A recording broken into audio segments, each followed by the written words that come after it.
This morning in the country called Kenya, major dailies are splashed to the story of Ann Njoroge.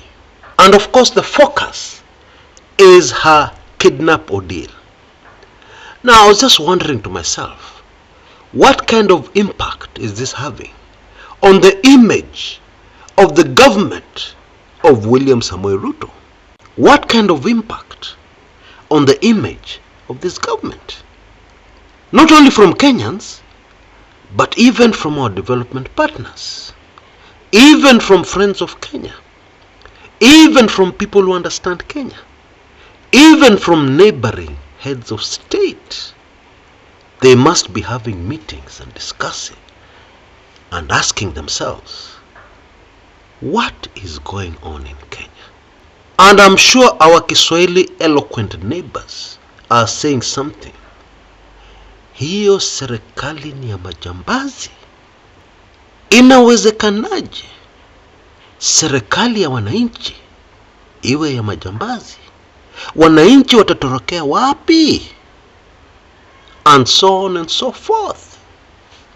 Now, in case you didn't know, for any government anywhere in the world, image is terribly important. It is the most important thing. Governments survive or fail to survive simply on the image factor. Now I know we have a lot of young people around who are always on Netflix. They watch movies, they read a lot, and they have a lot of grand theories. Like the grand theory that a man with no track record, zero track record, would overnight change into a savior president who would make the Kenyan country great. Yes, I know people have pipe dreams, but it is far from reality. But the most shocking thing here, it actually took me by surprise, is when I realized that some of these people behind the wars of Ann Njoroge do not have the ability to step back, analyze a situation, and decide what best course of action to take.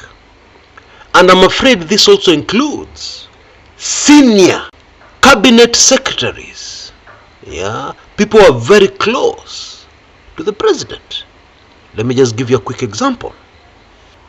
The CS Transport Kipchumba Murkomen has come out and told Kenyans that the leaking roofs at JKIA, the mess at our main international airport, indeed the main international airport in the entire region, that mess is as a result of Uhuru Muigai Kenyatta and his administration. In other words, he is blaming his current crisis on the previous administration. Aye.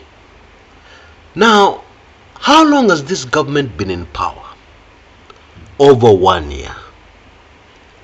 How is it conceivable that somebody can imagine that they can sell a story like that one? How? That they're able to blame the previous administration and get away with it? Yani people agree, people nod their heads and clap. How is it conceivable? Even a child still in school with reasoning capacity, when given the facts, how can they imagine that they can get away with something like that? And that is exactly my point. One of the huge challenges this government has is one English word: reality. It seems that reality is very far away from them. And trust me, this is going to be their great undoing. Now, concerning the Ann Njoroge case, those on the other side have also made some very major blunders. Okay? One blunder was to call a press conference and tell Kenyans that those documents were forged. Ann Njoroge's documents were forged. Now, in the documents they presented to the press and showed everybody, the consignment was 93,000 metric tons. tons. Now, that is a very important clue. Who imports 93,000 tons, metric tons? Just think about it. Even if you don't know much about shipping, it just doesn't make logical sense. And indeed, the daughter of Ann Njoroge on Tuesday appeared on Citizen TV. Her name is Sarah Wanjiku, of course to defend her mother. But she explained why the cargo is now 93,000. You see, those people fighting Ann Njoroge were telling us the cargo arrived as 93,000. You know, there's a difference. Yani somebody loaded 93,000, ignored the 7,000 extra capacity, which you have to pay for anyway. Yeah, and send a ship all the way to Kenya. Okay, she explained that actually, and this is very fishy, dodgy, that 6,000 metric tons was taken away from the initial 100,000 tons by the government. The excuse? It was going for testing. Now, 6,000 metric tons for testing? You know, this Ann Njoroge case just continues to puzzle, and it continues to leave egg on the face of the government every day. Now, how do you test 6,000 metric tons? Please explain to me, I understand. Anyway, that is the reason why it is no longer 100,000 tons. And now documents show us that actually what was imported to the country was less than 100,000 metric tons. I'm sure you get what I'm driving at. This is a huge scandal.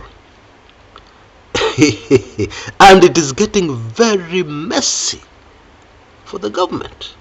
Very messy. Because government agencies are coming out and telling Kenyans lies. And while we know all governments in the world tell lies, they're telling the kinds of lies that can easily be challenged. They're telling the kinds of lies that will quickly catch up with them. Like in this case. You know, we Kenyans have a problem. And it is all of us. And I've said this before on this channel. You know, when you look at Ann Njoroge, a very simple woman, the language she's most comfortable with in communicating is Kiswahili. She does not speak English through the nose, like is to be expected by Kenyans. I believe these aspects about her have really helped her in this ordeal. How so? People underestimated her. You know, the problem I'm talking about is that many Kenyans believe that if you meet a Kenyan who cannot talk English fluently through the nose, with the twang and then put a fake accent, if you don't meet such a Kenyan, then that guy is not genuine. That man cannot be rich. That person, that woman, cannot be a billionaire. Alitoa hiyo pesa wapi? That is the naive, silly thinking of most of us Kenyans. And many of us have been conned by smooth-talking Kenyans. We Kenyans totally believe in appearances. And of course, appearances fool all the time. You know, when I started this YouTube channel, somebody shot me a very long comment and advised me, where this channel will go nowhere because you don't have anybody to present. Of course, they meant somebody who talks English through the nose, English accent, etc., etc. That is so sad. That is how we Kenyans think. And in the case of Ann Njoroge, it helped her a lot, because I believe these people really underestimated her. Indeed, there are people asking a very laughable question. I hope most who follow this channel are not asking that question. And if you're one of those people asking that question, I advise you to go back to all your schools and ask for full refund. People asking, huyu mwanamke alitoa 17 billion wapi? Now, did you know it is possible to import into the country a very huge consignment worth billions of shillings without a single cent in your pocket? You didn't know that? There is something called a letter of credit. Banks finance imports all the time. And for businesswoman Ann Njeri, who has been in business for over 3 decades, and we are told mostly the same business, it is very easy to have an arrangement where you are able to import a huge consignment on credit and you pay later because you have been dealing with these people for a long time. That happens all the time. You know, years ago, I used to work for an Italian who came into Kenya as a plumber for a church organization. And he went and visited a solar company, a huge solar factory in his country, Italy, and managed to negotiate for that company to send him huge consignments of solar panels without him paying anything up front. The idea was that he would then sell the solar panels in the Kenyan market and then remit the funds as he continues selling. That was the deal. Anyway, this Ann Njeri saga continues to get messier and messier. Now, very quickly before I go, you have 2 very golden opportunities on this channel. You can sponsor Kumekucha video, and actually when you sponsor, you get an opportunity to get exposure for whatever it is you want to sell. We have of course done this on the channel before, but now as we head towards the end of the year, we want to do it more frequently, and therefore it is a golden opportunity for you to reach an audience, very unique audience that may be very difficult to get elsewhere, all in one place. It is not free. You'll be able to see the details of the costs in the description area below, but it is a real bargain. And I'll tell you why. We very jealously guard the reputation, the image of this channel. And therefore, before we accept any sponsorship, we must do our own research to ensure that there's a very good chance of getting a good response. And not only that, after we go into a deal with you, we will never abandon you. We will ensure that we do everything in our power, even repeats, until you get a response that is satisfactory to you. And that's why I think it is a great deal you should take full advantage of. Number 2, I just released weekly intelligence briefings number 115. 116 will be out in the next few hours. And there's a very good opportunity of getting hold of my weekly intelligence briefings by taking full advantage of our latest offer on that book, audiobook, the Ruto Kenyans Will Never Know. There is a unique opportunity over the next 24 hours to do so. If you feel that you need this very important content and your budget doesn't quite cut it to enable you to get your hands on it, for the next 24 hours, you can name your price. Lakini usinifinye sana. And for that reason, the limit will be 50. The first 50 to send me an email on that email address you see on your screens right now. You miss this at gmail.com.